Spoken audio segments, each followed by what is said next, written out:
you're looking to dive into topics on how to live a happier, healthier, more fit, and long lifespan, then you've come to the right podcast.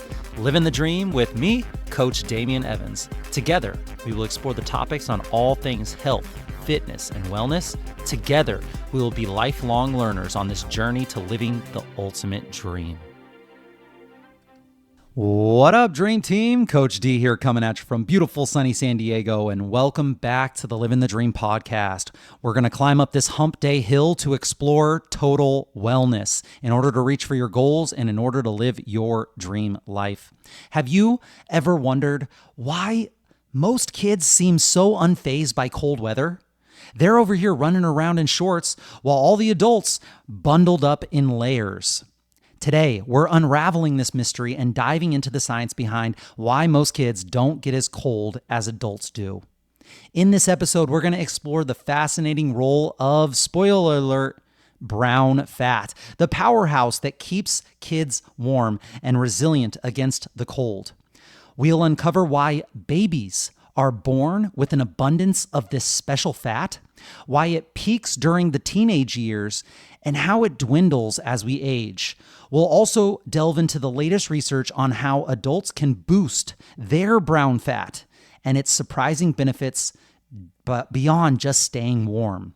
So if you're curious about the secrets behind your child's seemingly endless warmth, or looking for ways to harness the power of your own brown fat for your own health, well, stay tuned. This episode is packed with insights that will not only enlighten you, but might just change the way you think about staying warm.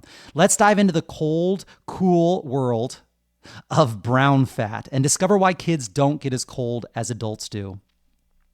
I love that feeling when it's the beginning of fall and it's 55 degrees outside and it's finally cold enough to wear my favorite winter sweater and jacket and beanie and gloves. And I drink that pumpkin spice latte just to stay warm. But I also love that feeling when it's the middle of winter and out of nowhere, it heats up to 55 degrees. So I leave my parka at home and I go outside in my shorts and my t-shirt and I feel the warmth of the sun on my skin. And I consider going to the beach to get a tan because it's so warm. The temperature is the same, 55 degrees, but my reaction to that temperature is vastly different. Part of the reason why I feel that way is because there's more of a certain substance in my body in January as compared to September. It's the same substance that allows kids and teens to handle the cold weather better than adults. When you're hot, your body sweats. When you're cold, your body shivers. But just before you start to shiver, your body actually does something else. It starts to burn fat, but not the fat that we usually think of. There are two categories of fat, and we like to think about them this way. There's the white adipose tissue, white fat. White fat is the one that we tend to think of just as fat. It's called white because it looks white. White fat exists all throughout the body, cushioning our bones and organs. Hopefully, it's just under the skin, called subcutaneous fat, and not around our organs, called visceral fat. White fat cells have many functions. One of the most important being that they're the body's primary energy source. We use that white fat as energy. We put it in our fat storage cells so that we can pull it out and use it as energy when we need it. Every single day, we are using that fuel inside that white fat cell storage. But there's another type of fat that has a totally different function, brown fat. These cells are much smaller, and because of that, they resemble muscle more than fat. Instead of one large lipid droplet in a white fat cell, the brown fat cell is one that is tightly packaged. It's like a tightly packaged bag, and it's full of something called mitochondria.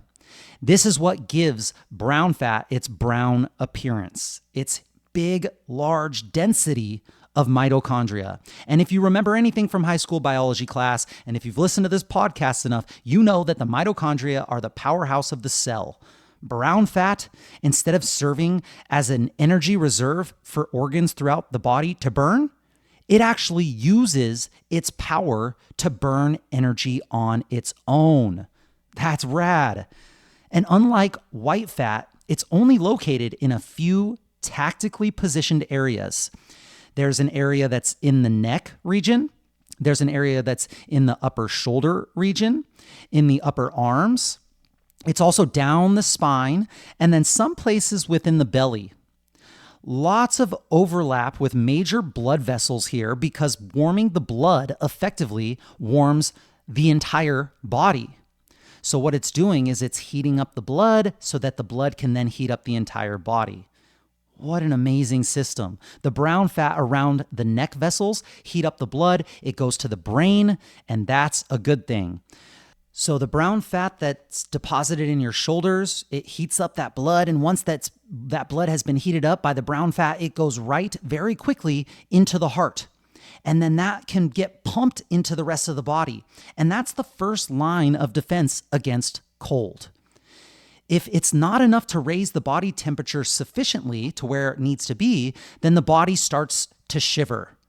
But one of the craziest things that I learned while researching this is that babies cannot shiver. Did you know that? Babies cannot shiver. When babies are born, they don't have the muscle mass, the fast twitch muscle mass, and perhaps not even so much of the coordination with the brain and the muscles to shiver effectively, experts are thinking. So they need other ways to generate heat, and brown fat is a part of that. Babies are born with a lot of brown fat. According to research at the Cleveland Clinic, about 2 to 5% of a baby's body weight, 2 to 5% of a baby's body weight is made up of brown fat. It's necessary for our survival as a species. The peak age for our brown fat actually seems to be in our teen years, which explains why a lot of the guys in my high school wore shorts in the winter when they were out there running around. I was one of these people. But as we get older, our body makes less of it. Less brown fat as we get older. And this could give us some insight as to why kids seem to run hot and why parents and grandparents seem to run cold. I also think that muscle mass has a huge important role here, that metabolically active, energy inefficient tissue that is the tissue of our longevity and creates energy, muscle. And older adults, they certainly have much less brown fat in terms of absolute and relative amounts.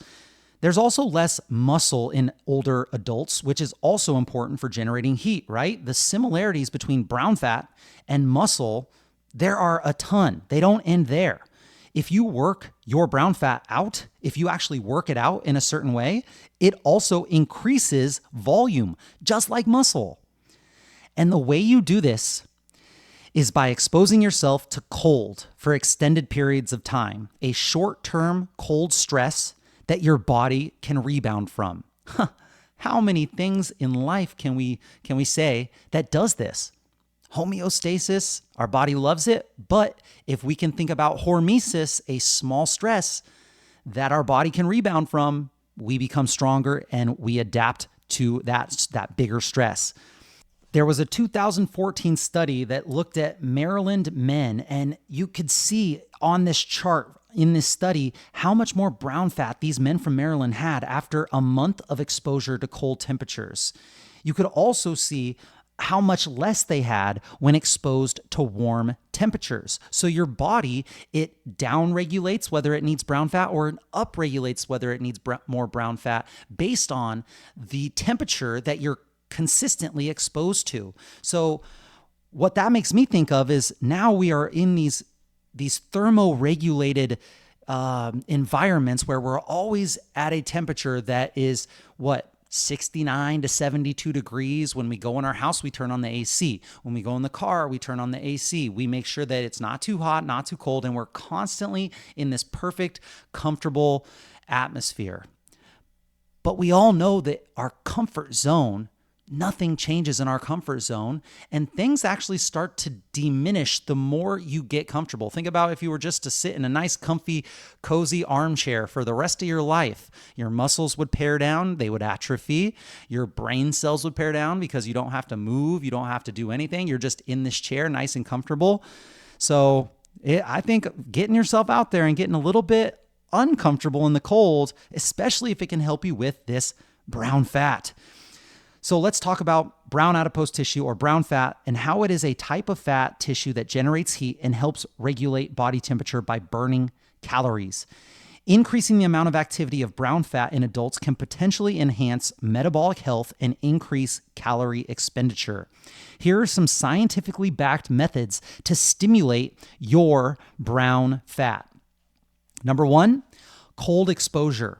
Regular cold exposure to any kind of temperatures that you're not used to can activate and start to increase your brown fat. This can be achieved through practices like cold showers, ice baths, cold plunges are huge right now, or spending time in cold environments. Studies have shown that even mild cold exposure, such as a living room, like living in a cooler room, or anything that's just a little bit less than you're used to when it comes to temperature, can help enhance your brown fat activity. Number two, exercise. Physical activity, especially endurance type training, has been shown to stimulate the production of a hormone called irisin, which can convert white fat into brown fat-like cells, often referred to as beige fat. So it's kind of like this hybrid where you can kind of like either turn this fat cell into white fat or brown fat, depending on the kind of stresses that you put on it. And exercise can help to induce this fat being turned more beige. Exercise-induced muscle contractions can also produce lactate, which has been shown to promote brown fat function. Number three, dietary influences. Your diet. Certain foods and nutrients have been found to activate brown fat. Capsaicin, the compound that gives chili peppers their heat, or catechins found in green tea can stimulate brown fat. Consuming these compounds can increase thermogenesis and the process of heat production in the body. Number four, sleep and circadian rhythms. Adequate sleep and maintaining a regular circadian rhythm can influence brown fat activity. Disruption in sleep patterns and circadian rhythms can impair metabolic functions, including those of brown fat. And number five, there are some certain supplements that are believed to help brown fat. So let's go through that again. Number one, cold exposure. Spend time in the cold, take cold showers, or try ice baths or cold plunges. I use the ocean right out here, the good old Pacific Ocean, to activate brown fat, Number two, exercise, regular exercise. Some of my favorite activities for this are rucking or hill climbing. So a little bit more on the aerobic side. These can help turn white fat into brown-like fat or beige fat. Three, diet, spicy foods, the capsaicin in chili peppers, or drinking the catechins in green tea, along with actually some omega-3 fatty acids found in fish, flax seeds, and walnuts. Some experts say these foods can help to boost your brown adipose tissue. Dr. William Lee came out with a really cool book, How to Eat to Beat Your Diet. I thought it was a great book, but he talks about this in that book as well if you want to go a little bit more in depth. Number four, good sleep. Making sure to get enough sleep and enough good quality sleep, and make sure that you keep a regular sleep schedule, hopefully going to bed about the same time and waking up the same time to help the brown fat work better. It helps the brown fat work better. Good sleep. Good sleep does everything, man. And number five, certain supplements are believed to help brown fat do its job. Among them are curcumin, found in turmeric, and resveratrol, found in grapes and berries. Interesting. By incorporating these 5 habits into your routine, you can boost your brown fat and potentially improve your metabolism and your overall health. Which gives us some insight into why 55 degrees in the winter can feel so much warmer than 55 degrees in the fall. Brown fat doesn't just keep you warm though. Scientists have figured out that having more of it correlates to lower risk of diabetes and lower risk of heart disease. Studying the effects of brown fat using cold exposure is kind of challenging though. One challenge is that it's really hard to dose cold. Like how much? I gave you this much amount of cold. I mean, you know the temperature, but it's hard to know what you're doing, and therefore it's very hard to design a study where it's reproducible. Also, it's really hard to let your study participants not know if they're in the cold exposure group or not. In order to have a really good study, it should be double blinded. And a participant's going to know if they're in the cold study or if they're in the not cold study. Like that you can't do that. So instead, they're trying to activate brown fat with medicine to study how burning it affects us biologically. A medication called mirabegron, which is approved to treat overactive bladder, was able to activate the brown fat in a way that was similar to the effectiveness of cold exposure. There's a lot that we still don't know about brown fat, but what we do know is that our bodies use it to adapt to cold weather, and when we're younger, it's more important. When a kid doesn't want to put on a coat in the winter, it's not necessarily that they're just being stubborn. It might just be because they have a little more of something in their body than you do. And that brings us to the end of today's episode on why kids may not get as cold as adults do. We've journeyed through the intriguing science of brown fat, uncovering the pivotal role in keeping children warm and ourselves as adults warm, and why it's more abundant in younger bodies and how it diminishes as we age. We've also explored the potential health benefits of activating brown fat in adults and the innovative research aiming at harnessing its power. Next time you see a kid running around in shorts during a chilly day, you'll know it's not just youthful exuberance, but a remarkable biological advantage. And while we may not be able to turn back the clock, understanding brown fat can help us adapt better to the cold and possibly improve our overall health. Thank you so much for joining me on this fascinating journey into the science of staying warm. And if you enjoyed this episode, don't forget to subscribe on whatever platform you're listening to. Share it with friends and leave a review on whatever platform you're listening to this on. Your support helps us bring you more insightful and engaging content every week. And that's it, my friends. Thank you so much for joining me on this Wellness Wednesday episode of the Livin the Dream podcast. Share the knowledge that you gain with your friends and family and hold each other accountable. If you enjoyed this content, it helps a ton if you could take a screenshot and post on your social media stories with one takeaway that you learned. Tag me at livinthe_dream_podcast or at Coach Damien_SD and let us know how this episode benefited you. Let us know what we missed and let us know what we got wrong. Tell us how you have experienced your cold exposure. We want to know. Message us if you have any suggestions or tips that would help your Livin the Dream team or topics that we can discuss on future episodes. I'll be right here with you working on making us stronger, happier, and healthier humans. Until next time, friends, keep living the dream.